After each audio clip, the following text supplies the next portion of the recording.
Scott, welcome back to carburetorsamore.com of Texas, 832-221-4007. Got your carburetor here. It idles, but it runs like crap when you rev it up. So here we go. That's good. Kind of, sort of iffy. I mean, it sucks, but you go to rev it up, it's sucking air, and that squealer's the alternator's jealous because it's not on camera.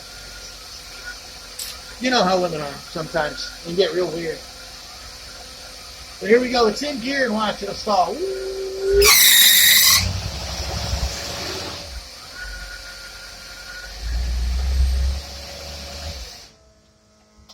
Yeah, so, yeah, it stalls. It sucks. Good job on diagnosing it. We'll get her fixed next time you see it. It'll be running perfect.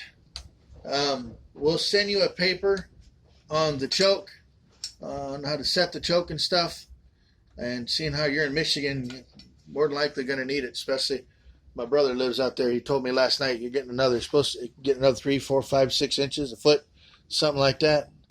So we'll feel sorry for you down here in our shorts and t-shirts, 75-degree weather on the coast. So you all enjoy the cold weather. Once again, it's carburetorsamore.com, 832-221-4007. We're the guys in Texas.